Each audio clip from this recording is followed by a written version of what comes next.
All right, hello everyone. We're going to get started. My name is Bryan, and I will be your host for this session. Thanks so much for joining us.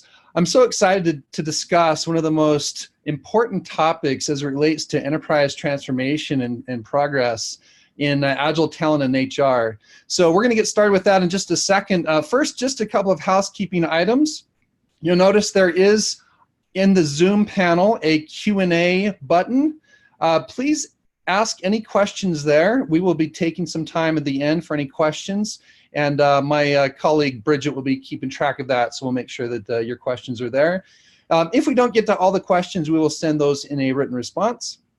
You'll also notice you have a chat window, and we'll actually do a workshop there in just a few moments where you can chat in some of your responses. So folks, why don't we go ahead and get started? I'm excited to spend this next hour with you. Just real quickly about me. Folks, my name is Bryan Tew, and I'll tell you, it's really difficult to have a last name like Tew. As you can imagine, it's a very common word, a number, and it's really hard for me to introduce myself to people. For instance, if I happen to meet another Bryan, hello, my name is Bryan Tew. How did you know my name was Bryan? So it gets me into trouble sometimes, so I try not to use it. However, I am from Salt Lake City, Utah. I'm an enterprise transformation coach and strategist. I was a key contributor in the Agility Health tool, the Enterprise Business Agility Model, and I'm excited to be able to share a few of the concepts that we have with you today. In fact, I'm most excited to be able to give you a taste of what's really going on in this whole community around Agile and HR. Specifically what we're doing in Agile transformation and how you can benefit from some of the tools and techniques and ideas that we have to share. So let's get right into it. Folks, one of the purposes that we have this webinar is that there's been this gap in kind of the Agile community around Agile talent and how HR is brought into the fold. So the certification organization IC-Agile actually created this as their newest certification track. It's called the ICP-TAL, T-A-L, and this is filling that gap around Agile people. I love this quote. True Agile transformation is not a shift in development processes, tools, and mindset. It is a people transformation. Currently, HR and transformation leaders have few resources available to help navigate this important aspect of an organization's evolution. This track will provide valuable guidance for those responsible for aligning talent management to enable an Agile organization. So folks, I'm really excited that there's this recognition that this needs to be a focus. And as we've been working with many large organizations, what we're finding is that HR not only needs to be a participant and seat at the table with any type of transformation work, they need to be a key partner and help drive that area. So many of you may be from the HR organization in your company. Some of you may be from IT or the business. Folks, this is really about how do we come together and really understand the importance of developing our people, hiring the right people, managing performance in a more agile way, and really bringing agility to the HR area. So with that, we were a key contributor in developing this track, and you'll notice that we have several learning objectives in the certified classes. I'll just quickly go through these with you, and then we'll highlight some of these as we go. You notice we start out with organizational design, roles, and career paths. Obviously, HR needs to be part of that process, designing for the new way of working, understanding the roles, career paths. What we're going to be talking about is career mosaics. Also, learning and development. How do we make sure we have the right process for people to learn, to grow, and make sure they have what they need to be successful? There's talent acquisition, which gets into recruiting, onboarding, the interviewing process, all those different areas. And then enabling effective performance. Obviously, this is a big one, so we'll touch on a few key points here as well. But the overall performance management process, how do we make sure that we're engaging people in an effective way? And the whole topic around incentives, rewards, pay, and so forth. And then the Agile mindset in HR. It's not only how does HR support an Agile and business agility initiative, but it's how do you apply that to what we're doing in HR.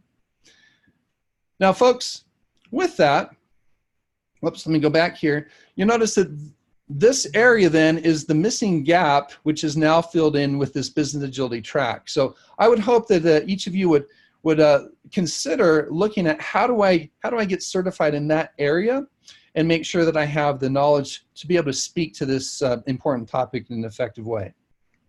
Now, I do want to turn the time over to you guys for just a moment as we get started here. And I want you to think specifically about what problems are we trying to solve with agility in HR. Now, this is where you can use the chat window, and please chat any of your comments out, and we'll take a look at what we're trying to solve here. Go ahead and do that for just a minute or two.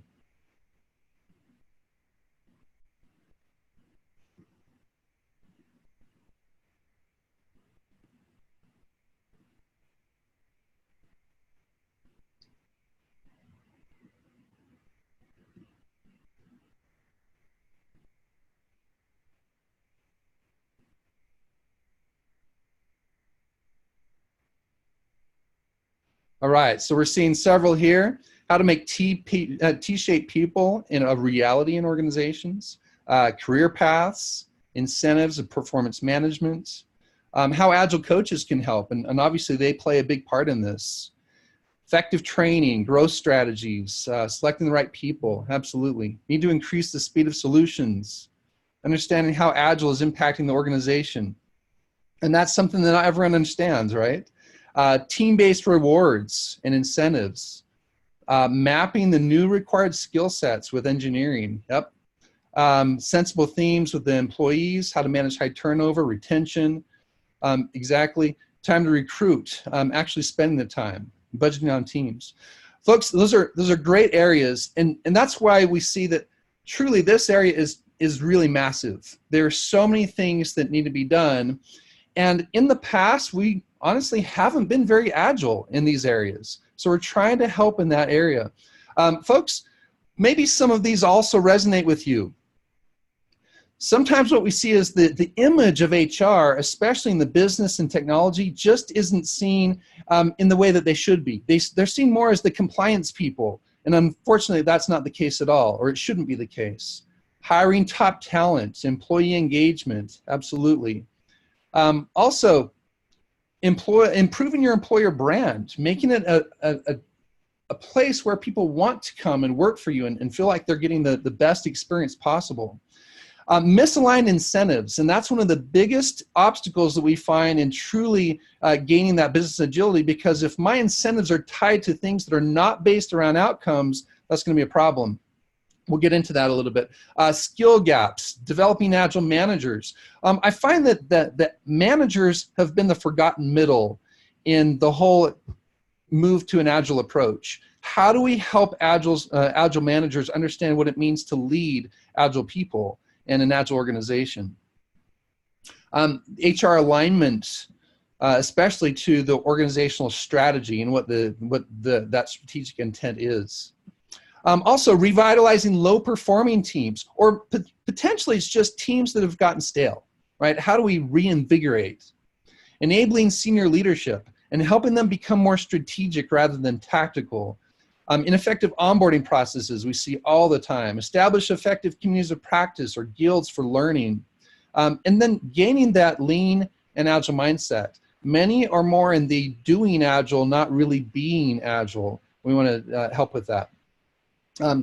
Fostering continuous improvement, value-based career paths, making it stick. Folks, if any of these resonate with you, if you're experiencing problems in any of these areas, whether with your own organization or with your clients, then this topic and the information that we'll be talking about will hopefully help, and we'll provide several resources on how you can really get more into how to solve these specific problems. So here's what I'm going to do. I want you to think for a moment, what does the future of work look like? In fact, think about what it might look like maybe a couple years from now, maybe 5, maybe 10 years from now. Do you see how things are changing? Things are changing rapidly, and the people that we're hiring have different expectations, different needs, different ways of growing and progressing and learning, and we need to be on top of that. We need to be proactive about that. And so in the future, we'll see a lot more team collaboration. We'll see a lot more distribution of teams. We'll see a lot more tools that will allow us to do things we've never been able to do before. It's going to require coordinated planning and alignment of strategy down to the work. And so those are all things we need to be accounting for as we start thinking ahead. Now, with that, I'm going to take you through this journey of where we've been and where we are now. And this might really be familiar to some of you. Others, you might be in this process now. And I want you to think about, where are you today in this journey? Now, folks, early on, and this is years ago, the focus was all on team agility. This is the adoption of agile practices like Scrum, Kanban, and so forth.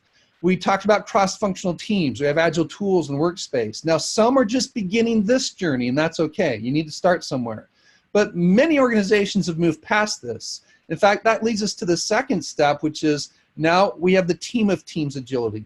Folks, this is where scaling comes in. How do multiple teams work together? How do we shift to a focus on common outcomes that the teams are aligned to? This is where DevOps for many has come in. And this is where we start to look at leadership and culture as a way to support what's going on in this agile space. Now, if you're here and you're starting to improve that scaling area or your DevOps area, that's great too. That's a necessary step. What we're finding many of our clients are moving to is this third one, which is organizational agility. Folks, this is lean portfolio management, really understanding your demand versus your capacity. It's value stream structure. How do we maximize the flow of value, and how do we make sure we design the organization in a way that supports that? It's lean product maturity, more focus on experimentation, validating what you're building, the problems you're solving, and how you're solving those. And if you're here, that's great too. In fact, I'd say that this is where many of our clients are really struggling in this area. However, this next one is where we're going. And this is where our webinar fits in. It's talent development, innovation, and operational agility. So folks, this is where customer seat at the table comes in. Really, how do we understand our customers in a way that allows us to really nail it every time? But it's also the talent development and HR transformation. And folks, we want to involve them, HR, and involve those who would be thinking about these areas as soon as possible. But it's also outside of that as well in other business areas. Operations, finance, legal, audit, and sales and marketing. It just so happens that of these areas, at least in my experience, it seems that HR is much more willing to engage and be a partner earlier than some of these others. And there are obviously differences in different organizations. But I'm so excited about that, because as we've done some of these HR workshops and worked with HR organizations, there's been this attitude of, I want to know what this is about. I want to know how I can help. I want to know how we can partner to really make sure that our people are equipped to be able to do the job that they need to do in a way that really helps to improve our culture. And I'm really excited about that. Now, folks, bringing all these areas together really leads us to this area where we're going. And this is anticipating customer needs, sustainable learning, continuous growth. This is where we achieve more of that enterprise business agility. And folks, that should be the goal of what we're trying to accomplish, because that is allowing us to really deliver value to our customers. All these other steps are necessary means, and they are steps along the way, but we want to truly enable ourselves to be business agility experts. And so folks, with that, this is one area to help us achieve business agility. I do want to share with you where this fits into the overall model. Now, this is what we call the enterprise business agility model. And I won't go through this in detail, but you notice that there's 7 pillars. At the left-hand side, I have that customer seat at the table. So there's a lot here around how do we make sure we understand our customers and the discovery and validation processes and so forth. Lean portfolio management is a big one. In fact, it's where many are struggling right now. Org structure and design is a big one. And then Agile framework and mindset, where many have been. This is where you see the Agile for technology, scaled Agile, as well as Agile for business teams. That's where many have started along that journey. Leadership and culture is a big one. And that's where the manager transition, helping to help leaders understand what leadership agility is about and becoming more strategic. It's around building our culture. And folks, I would say that leaders have to drive the culture, right? And then one of the areas that we found was missing was how do we make it stick? You might have great coaches, great change agents, great leaders, and they implement these agile and lean practices, but then when those coaches leave or when the leaders move on or whatever it might be, we fall back to bad and old practices. So how do we make it stick and sustain it? And this is where internal change agents, the continuous measurement and growth, and you notice that this is exactly where Agile Talent Management comes in. We find that that's a critical component to making your transformation stick. So that's why this is so important. Now this last pillar, technology, this is at the bottom mainly because this is such a big one and it does support many of these other pillars around your technical excellence, your vision architecture and DevOps and so forth. So we're gonna hone in then on this Agile Talent Management here in this webinar, but I wanted you to just see the context of how this fits into an overall strategy for transformation. And if any of you are interested in learning more about this, I do have some resources for you to engage with, as well as any information that I can share here in the Q&A. So with that, folks, one of the ways that we make sure that we continually understand where we're at is to continuously measure. Now, I want to introduce to you Agility Health. This is our preferred platform for how to measure just about anything, including how you're doing in this Agile HR space. Now, we have radars for teams, for organizations, for individuals. What this specifically shows is how are we doing as it relates to gaining agility in the HR space. So you notice that this takes into account those specific learning objectives you saw, but breaking it down a little bit into competencies. So in organizational design, we're looking at the new way of working. So this is looking at like agile leadership, and then networked teams, business agility. There's the roles and career paths. So lean agile role definition, agile role skills and development in the career mosaics. There's the talent acquisition, which gets into recruiting, onboarding, hiring, and then the learning and development. It's really around the growth mindset, learning modalities, and the learner-centered attitude. There's the Agile HR mindset, enabling agility in HR. And then there's finally the effective performance, which is obviously a big one. This is around team performance, feedback systems, focusing on outcomes, the motivations, and so forth. Now, folks, you will have a chance, if you desire, to actually take a free assessment for your organization. So I'll share with you where to do that following at the end of our webinar. But I'm really excited about this. This is one of our newer radars, and it's actually made a big difference for HR teams to actually see where are we at today, and then partner with those key leaders in IT and other areas of the business to make sure that they understand what needs to be done and how we can really partner together on this. We always find that if we're not good at something, we should all know about it. So this is a way to actually understand where are we and where do we need to improve. So I'll share some information on where you can take advantage of this radar in a moment. Now, what I'll do then is quickly walk through and give you a taste of these different learning objectives around this the ICP-TAL workshop. And really, this is where our focus has been in helping organizations around this space. How do we make sure that we're taking the right themes and we're breaking it down into pieces that people can manage and own? So we'll start with this organizational design topic, which this is probably the one we're spending the most time right now in helping organizations really design for the new way of working. And as we mentioned, it is changing. So we need to be innovative around this. Now, let me be very clear here. This is not necessarily a reorg.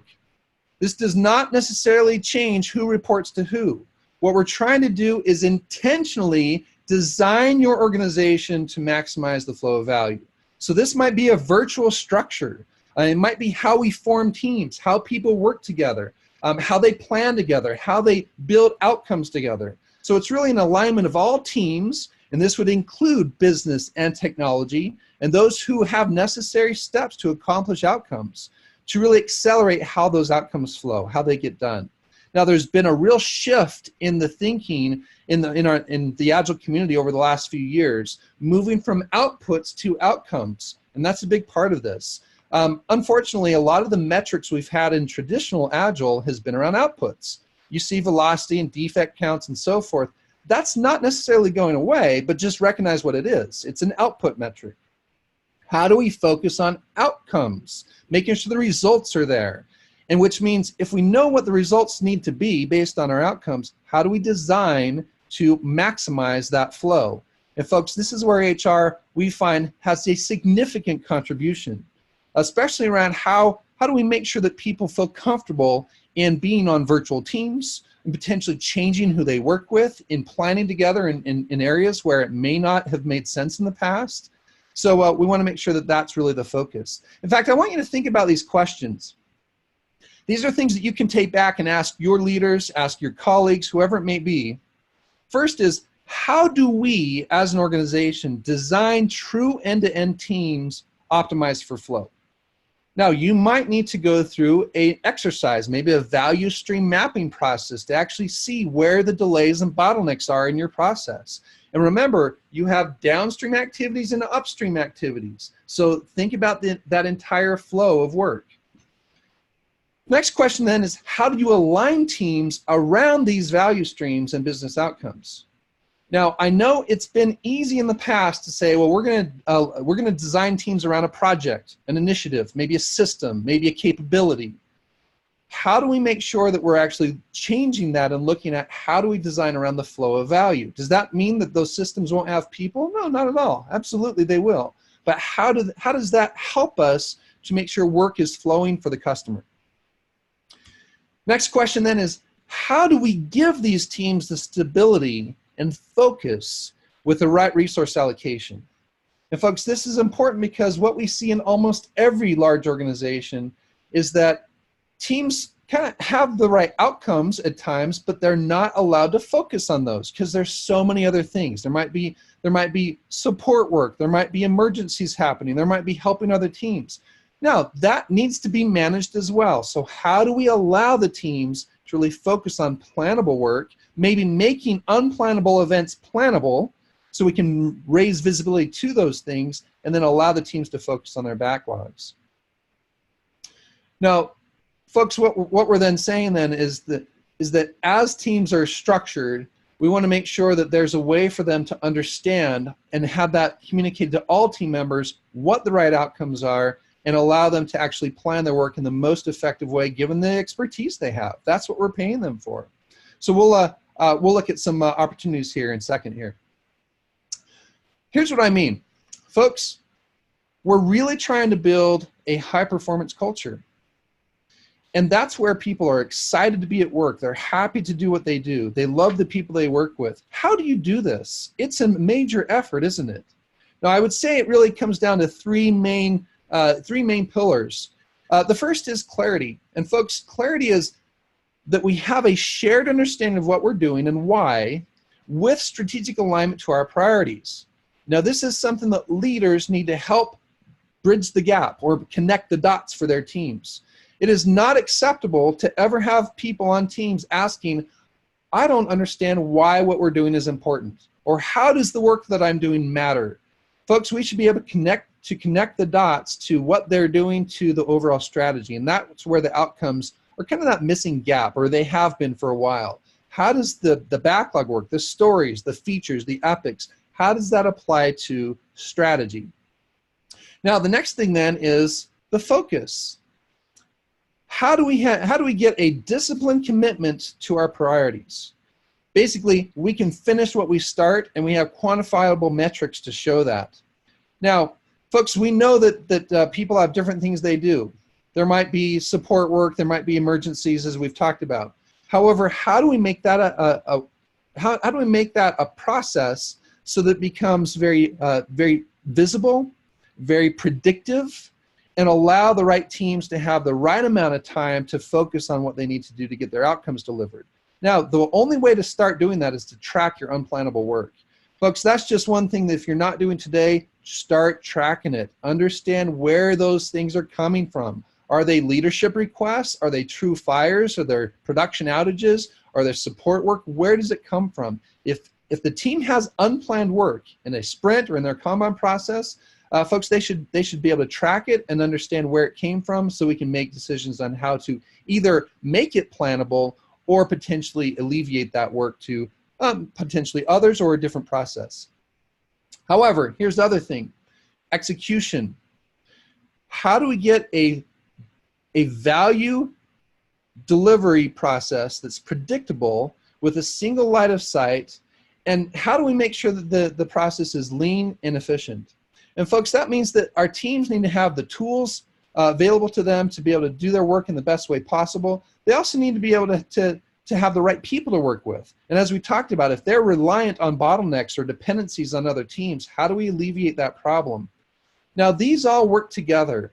And I want you to just think in your organization, which of these is your strength, and maybe which is your biggest gap? Just think about that for a second. Some might have a really strong vision and strategy, but what oftentimes I hear from leaders is that they'll say, yeah, we know what our strategy is, but we're not very good at communicating it down to the teams. So how do we improve that? Or maybe focus is your area of most improvement, maybe execution. But folks, what we're talking about here can help with this. Now, obviously, we want to make sure we build a culture where people are inspired, they're happy, they're imaginative, and we celebrate success. And that's what we're trying to really build with the EBA framework and business agility overall. So the next area we're going to move into is the talent acquisition. Now, there's so many areas we can delve into. I am going to provide for you a landing page for our wealth of information around these different topics. However, what I want to share with you is this: we really need to hire for attitude and culture. In fact, what we're finding, the skills can be taught. People can learn. People can develop skills in a way that's very effective nowadays. What we can't oftentimes bring is that cultural fit. So we want to make sure we're specifically and deliberately hiring for that. I love this quote by Renee West. She said, "You can have the best strategy and the best building in the world, but if you don't have the hearts and minds of the people who work with you, none of it comes to life." So hiring for culture is really about making sure that we have a brand where people want to be with us. They feel engaged and they feel excited to be part of our culture. It's also about making sure we have a process for onboarding people in an effective way, so they feel from day one like they're part of the company. They have what they need to do their job. It's also about having the right leaders to be able to help bring people along, the mentoring, the coaching that's needed, and so forth. So many different areas there. One of the things that we do at Agile Transformation, I'll just share with you, is we have what's called a culture wall. And we bring our new hires to this wall every time so that they can understand who are we, and what are we about. Now, if you'd like to see a quick video on how we do this, I have a link here at the top. By the way, all of these slides will be available. We'll be sending these out to you following the webinar, so you'll have access to everything that I'm sharing here. But just a couple of things I wanted to highlight. Folks, at Agile Transformation, we do what we say we'll do. That's a real principle, a guiding principle for us. We practice what we preach. We stay above the line. I love the video around above the line. If you've seen that, it's really powerful. We always talk about, if you're below the line, how can we bring ourselves up, and how can we help each other? We're servant leaders, humble, we're hungry, we're smart. As a small organization, there's a lot to be done. And we need people that can be proactive and excited to just get their hands dirty and pitch in. And so those are things that we bring. And if someone doesn't fit our culture, that's a real problem for us. We can cope with mistakes and problems in areas there. What we can't do is fix the attitude. All right, well, folks, the next thing then is once we've brought people in, we need a real strategy for developing talent. Now, here's our 4-step approach. Please adopt any of this as it fits for what you're doing. But what we recognize that every role needs a specific learning roadmap. If you have certain learning outcomes that you need to achieve, how do we get there? And so a roadmap by role. And then how do we measure? Now, folks, that means that within each role, we need to know how are you doing today and where do we need to go. So this is where Agility Health from an individual perspective comes in. Yes, you may have seen the team radars and such, but how do we make sure that individuals not only can assess themselves on where they are, but also get some peer feedback? And this is what's really exciting, because if I can get some feedback from those who I work most closely with and recognize maybe areas where I need to improve, maybe areas where I have some strengths, that's going to help me build what's called a growth plan. And folks, that's part of what we do in this measuring process. You need to be able to measure and then build a plan to facilitate that growth. So that's where, moving down here, the growing happens. Folks, we want to enable self-learning. It is wonderful to go to a course. You'll learn a lot, but it shouldn't just end there. How do we learn consistently? Few things that we certainly recommend: videos, certainly mentoring with others, but we also have what's called the Agility Health Growth Portal.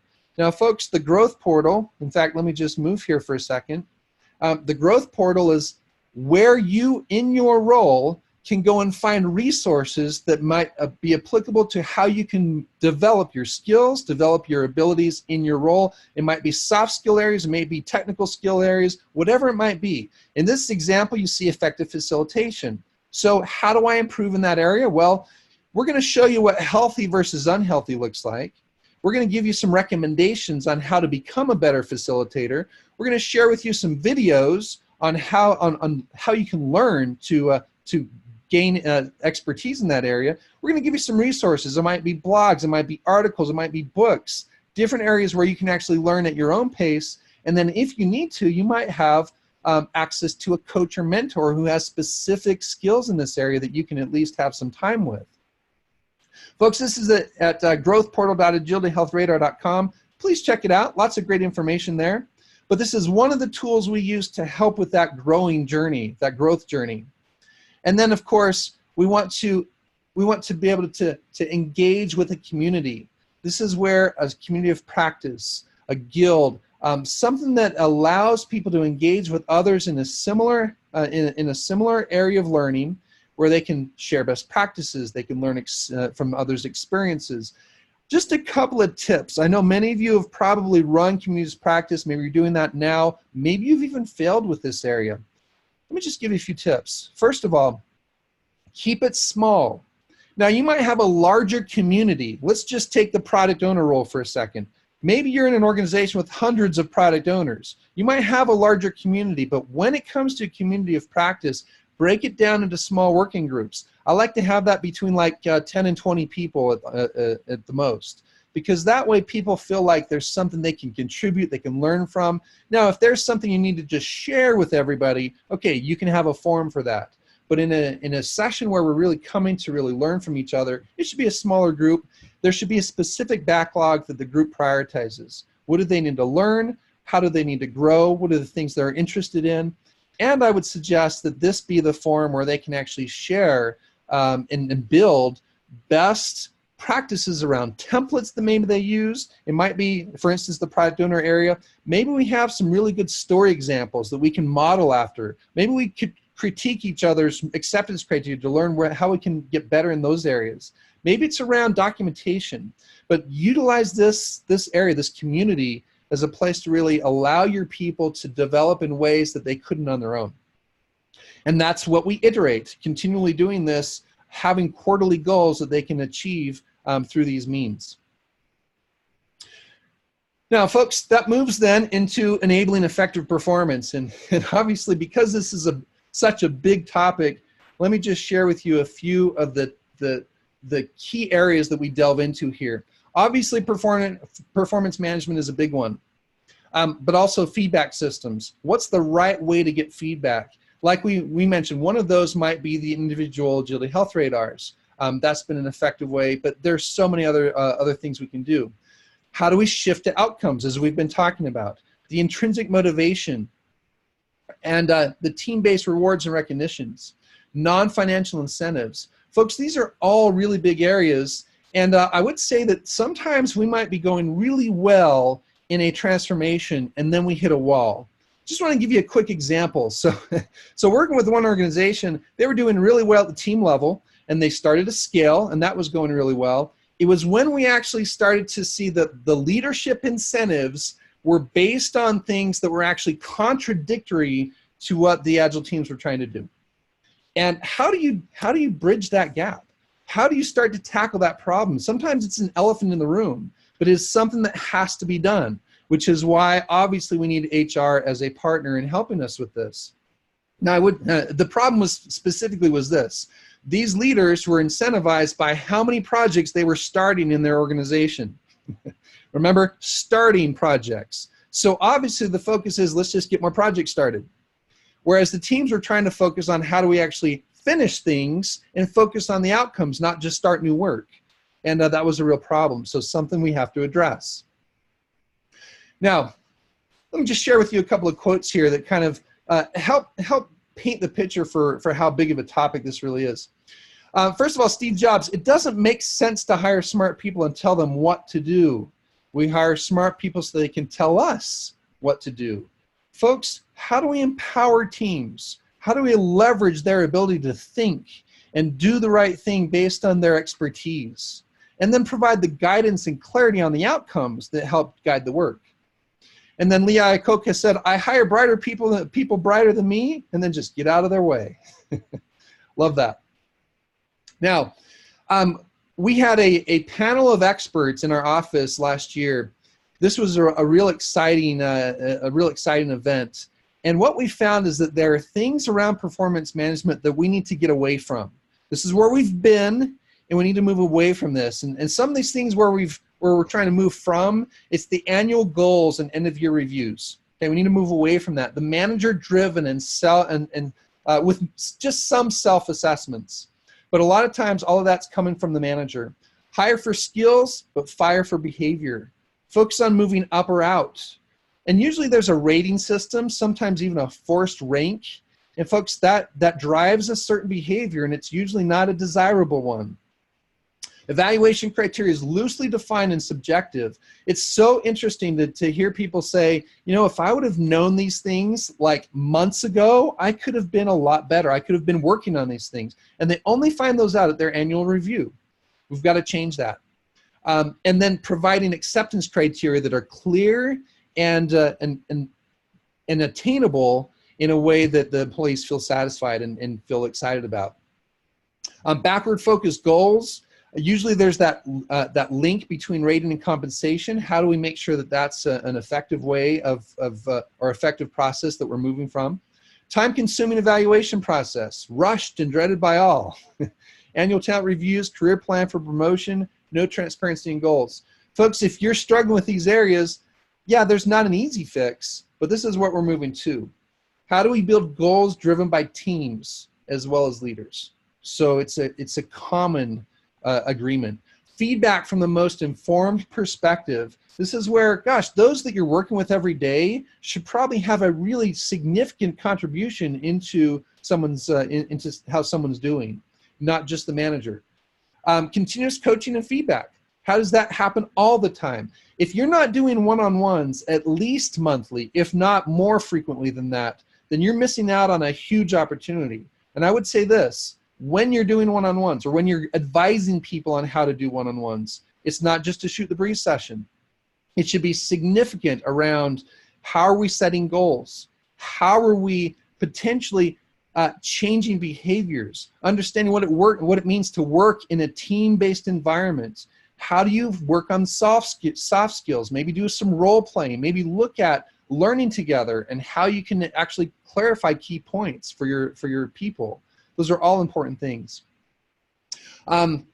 Regular cadence for feedback, forward-focused discussions, simplified process for feedback and evaluation, team-based compensation changes.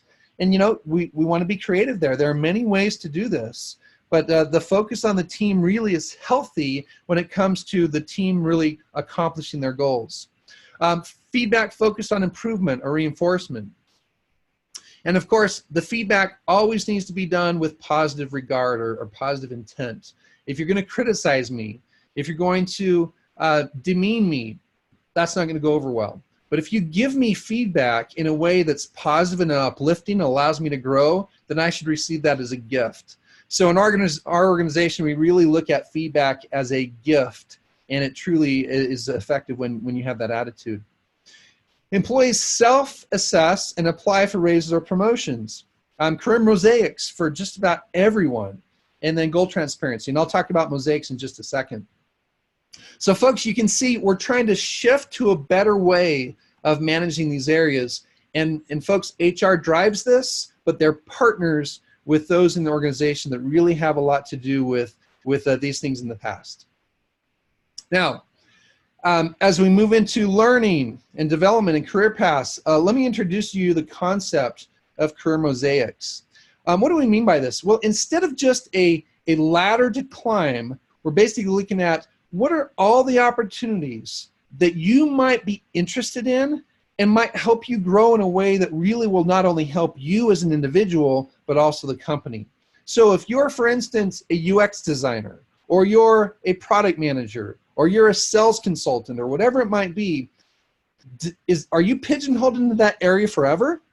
Is that where you want to be? Because if so, we'll help you grow and develop in that area. But what we find is a lot of people have been put into roles that are either temporary or roles they don't even want, or potentially they're looking for improvement or areas that may stretch them in new challenging opportunities. So what are the different roles that might be good, a good progression for you? And then what are the requirements to get there? And then how do we set goals to make sure that you can achieve those, achieve the growth that you're needing to be able to qualify for those areas?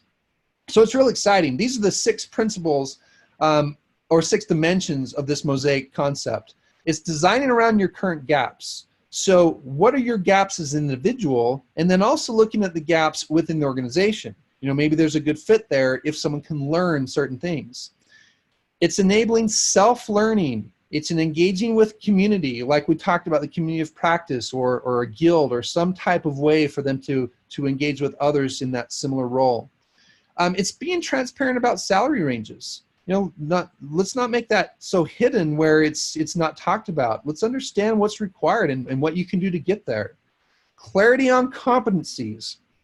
That's where the acceptance criteria come in. Some people oftentimes have had very loose requirements, and they sometimes feel that they've achieved those when in reality maybe they haven't, and it needs to be more specific. And then it should be designed collaboratively between leaders, managers, and the employees. Now, just to kind of share with you what we've done here, what we like to show is for each individual is you not only have measurement into where you're at today, and that's where the radar comes in, but you also have available mentors and you have a specific growth plan. Now, folks, all of this can be done in Agility Health, which is where we've built this, but it can be done anywhere. And what I'd suggest is that each individual should have a backlog, just like a team would have, of the things that they should be progressing on. In fact, setting goals. In fact, imagine doing this. What if you had your own sprints? Maybe a monthly sprint where during this month I'm going to take on these 2 challenges or these 2 learning opportunities, and I can see my progress with my manager. And so when I meet in one-on-ones, that's what we're talking about. How are we progressing on those goals? How can I get the help or coaching I need? And how can I ask the right questions to the right people that might help me? So folks, our last topic here is around Agile Mindset in HR. It's really how do we apply the Agile Mindset to HR and how do we build that partnership?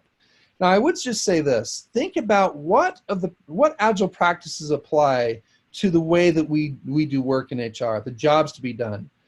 Think of it this way. Can you benefit from a cadence? Maybe it's a monthly cadence. Maybe it's a biweekly cadence. Could you benefit from a specific planning session where you're actually starting to commit to certain goals for that cadence? Would you benefit from a reviewing process where we come together to review the work that we've done?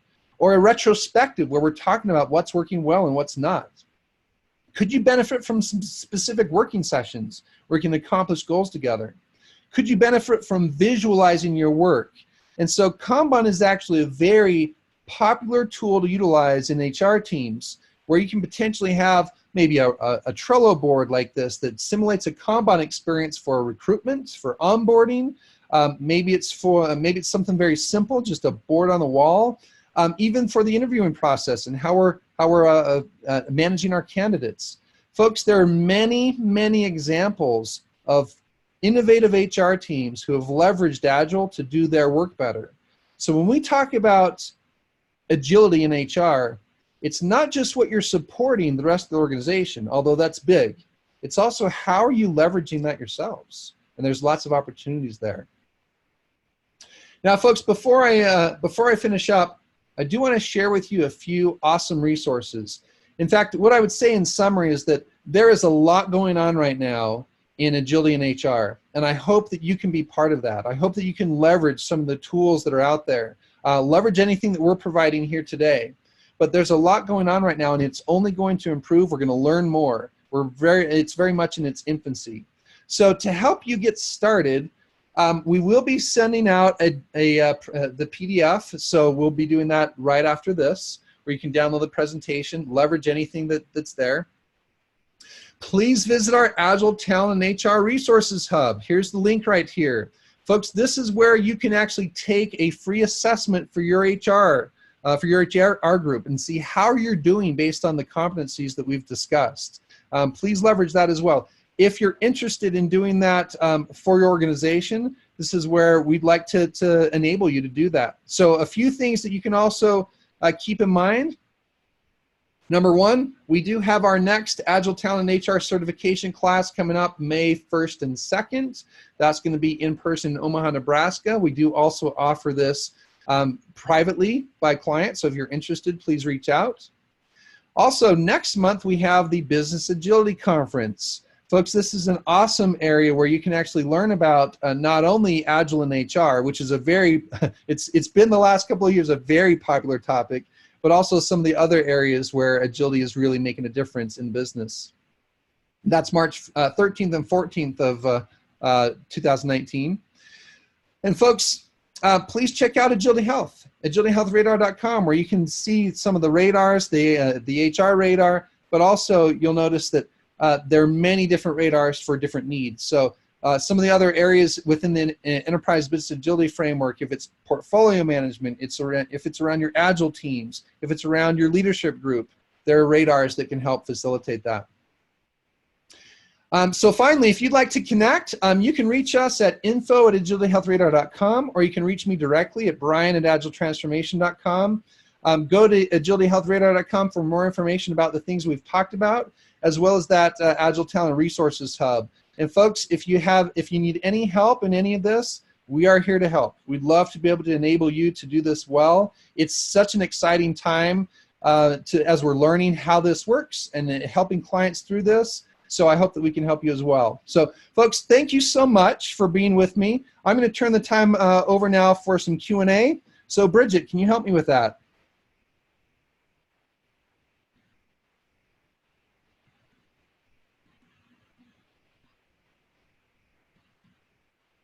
Bridget, are you there?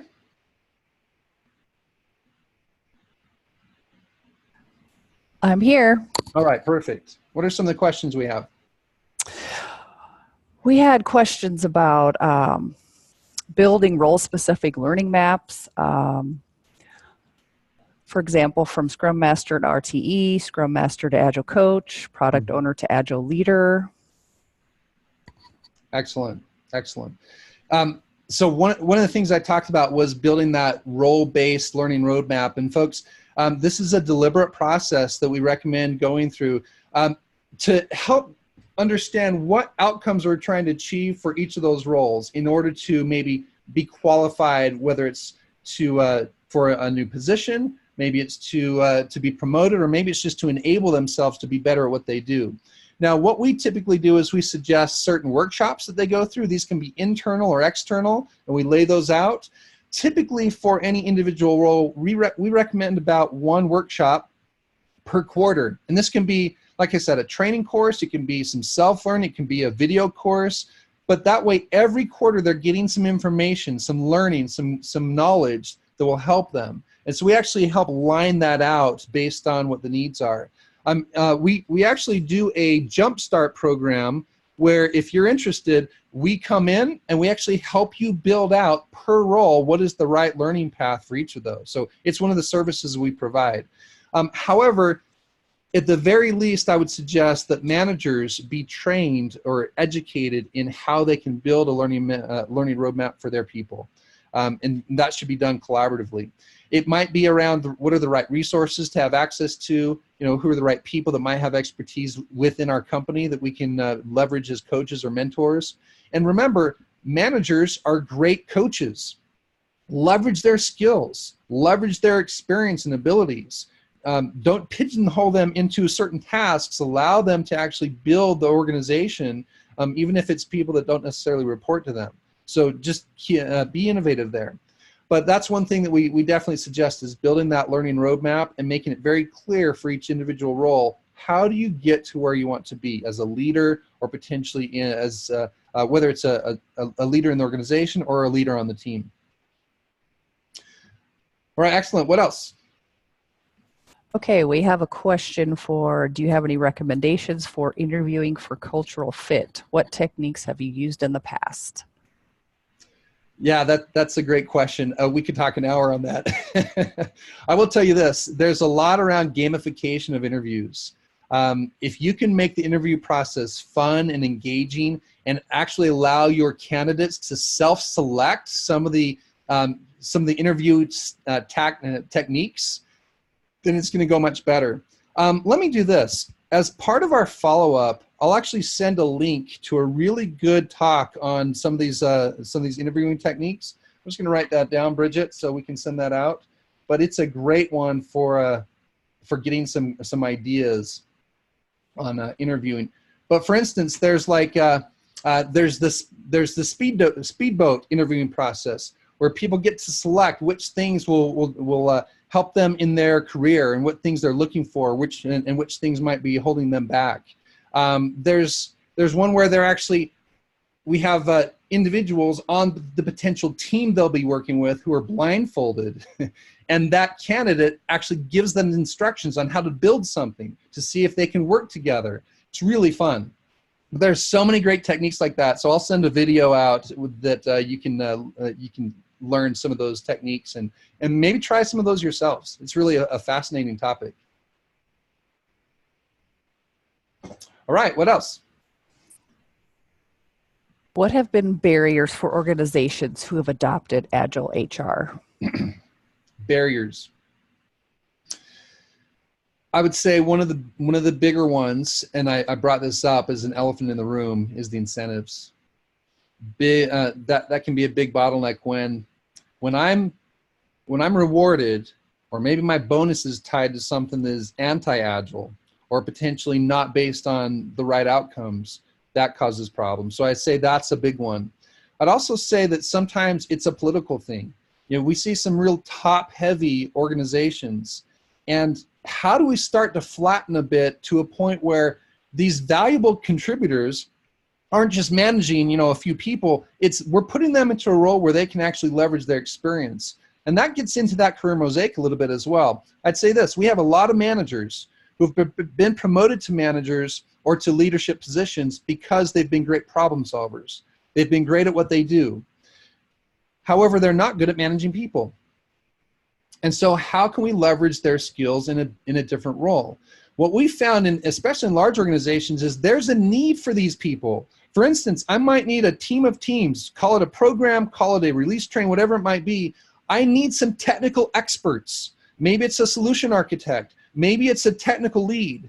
But I need some people that can be able to do that. Now, how do we allow that to be to have similar compensation? That's where HR is involved, because we need those leaders.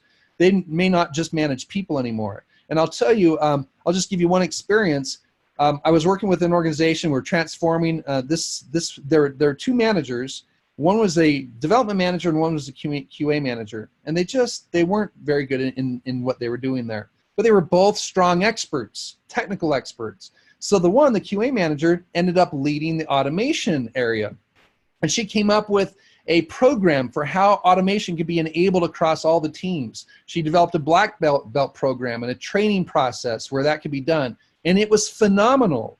Now, she didn't have people report to her anymore, but she took on a really important position that was needed by the organization because of her expertise, and she was much happier with it.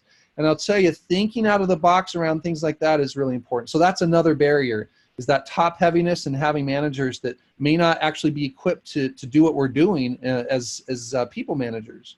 And I would say one more barrier is really talking in, or maybe speaking in terms of being of doing Agile only and not truly gaining that mindset across leadership. When leaders think that agility is about the teams, then that's a problem. It may start there, but true agility has to be led at the leadership level. It's around aligning strategy. It's around understanding outcomes. It's around managing that demand versus capacity. Those are huge things that only leaders can take on. So one of the things that we spend a lot of our time doing, and why it takes so long to actually go through a transformation, is help organizations and leaders specifically understand that you need to own this as a leadership team. And you need to break that work down and have jobs to be done that can help support and enable your teams, not just say that it's the team's job to do the work. Because the bottlenecks that teams are experiencing nowadays are usually things outside of their control. So having that understanding and recognition is one of the key things. All right, we have time for a couple more. Okay, here's another one. If self-organized teams make for the best architectures, how can HR not be seen as an ivory tower coming in from the outside? I'm from HR and I'm here to help. That's a great question. Here's the thing that we recognize. Self-organized teams truly can provide for the best architectures, but they don't do it in a silo. Okay, and so the idea is that there's a vision that they start from. There's collaboration that needs to be done. Their guiding principles, and so we want to provide the guidance. We want to provide the structure, the guardrails, if you will, and then enable the teams to be able to take that guidance and do their best in creating, architecture, whatever it might be. I would say the same holds true for HR. Folks, we are not there to just kind of shout commands and compliance things from on high. It's engaging with people in the trenches, understanding what the real world problems they're experiencing are. Gosh, go and talk to people, talk about how their onboarding process was. Talk about how they were hired and what experience they had. Just recently, we went through this and we had some of the new people from this organization talk about their experience, and there were so many horror stories shared. Now, imagine that HR and leadership come to hear those and be able to take those and do something different. But it's also around ensuring that what you're doing is also very visible, because you don't want to be seen as, these guys in the closet or in these glass offices doing their thing. You want to be visible and have what you're doing visible to the groups, especially from your managers and leaders. Let them be aware of what changes are happening, what can and can't be done. Usually, for instance, when we're in a transformation, a lot of times what we'll hear from managers is, oh, well, we can't do this because it's an HR thing. Well, what is it that can't be done? Let's engage with HR and understand what their outcomes are and what the needs are, and then we can work with them on this. So I would say this, to get started with this, I would suggest that you, especially from those of you in HR, please talk to those transformation leaders who are maybe leading the charge around this agile and lean transformation, enterprise agility, and understand what problems they're experiencing and see where you can help. Offer your help. Be part of that group. In fact, I would suggest, and this is just my personal philosophy, but when we're establishing a transformation team, I have to have someone from HR on that team. Have to, because they're going to provide a lot of key ingredients for success. So a good first step would be to talk to those individuals and find out what they're experiencing, what problems they're having, and how you might be able to help. And I guarantee there are many things that you can do to help there. I would say the next thing then is educate yourself. Understand what Agile and HR really means. We talked about just a few things here, just kind of to wet your whistle. Understand what that means. Understand what's going on in the industry. There's so many proactive and innovative things that are happening today. be on top of that so you can offer your suggestions to your senior leaders and transformation leaders. And then I would say what's interesting about that is when we bring HR folks to like these public classes, we'll sometimes hear from like a VP or director of HR. They'll say, I had no idea that there were so many things going on that we could help with. I want to be a partner. And so for those of you in the IT side, please reach out to HR. Let them know what you're experiencing. You know, don't think of them as the bad guys or the guys that are untouchable that we can't communicate with. Reach out, set up a meeting, and just talk about how we can forge a partnership. And most of the time, we found that is great. That they love that. They want to be engaged. They just don't know how. And so I would say from both sides, make it very clear how HR can engage with IT, with the business, and make that partnership a #1 priority. Folks, thank you so much. I will take any individual questions that we didn't cover, and I'll write a response back to the group. Thank you for engagement, and I wish you the best. Thank you.